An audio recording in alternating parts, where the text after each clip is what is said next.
মৌমিতার ঘরকন্যায় সকলকে স্বাগত জানাই। আজকে বানাবো ভেটকি মাছের কাঁটা চচ্চড়ি। এখানে আমি ভেটকি মাছের কাঁটাগুলো আগে থেকে ধুয়ে পরিষ্কার করে নিয়ে এরপর সামান্য পরিমাণ নুন ও হলুদ দিয়ে মেখে কিছুক্ষণের জন্য আমি রেখে দেব। এরপর কড়াই গরম হয়ে গেলে তাতে সাদা তেল দিয়ে এইভাবে ডুমো করে কেটে রাখা আলুগুলো দিয়ে দেব। এরপর সামান্য পরিমাণ নুন দিয়ে কিছুক্ষণের জন্য ঢাকা দিয়ে ভেজে নেব।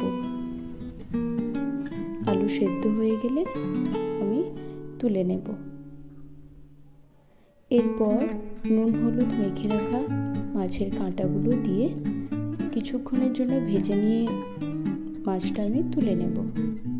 এরপর ওই তেলে গোটা গরম মশলা দিয়ে কালো জিরে ফোড়নের জন্য, এরপর কুচি কুচি করে কেটে রাখা পেঁয়াজ দিয়ে কিছুক্ষণের জন্য ভেজে নেব যতক্ষণ অবধি বাদামি না হয়ে আসছে।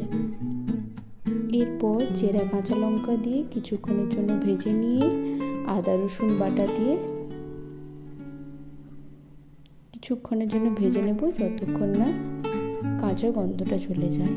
এরপর একটা টমেটো কুচি দিয়ে এরপর গুঁড়ো মশলা দিয়ে দেব, লঙ্কা গুঁড়ো, হলুদ গুঁড়ো, জিরে গুঁড়ো ও ধনে গুঁড়ো দিয়ে সামান্য পরিমাণ মশলা ধোয়া জলটা দিয়ে এরপর স্বাদ মতো নুন দিয়ে কিছুক্ষণের জন্য ফুটিয়ে নিয়ে তেল ছেড়ে এলে ভেজে রাখা কাঁটাগুলো দিয়ে কষিয়ে নেব।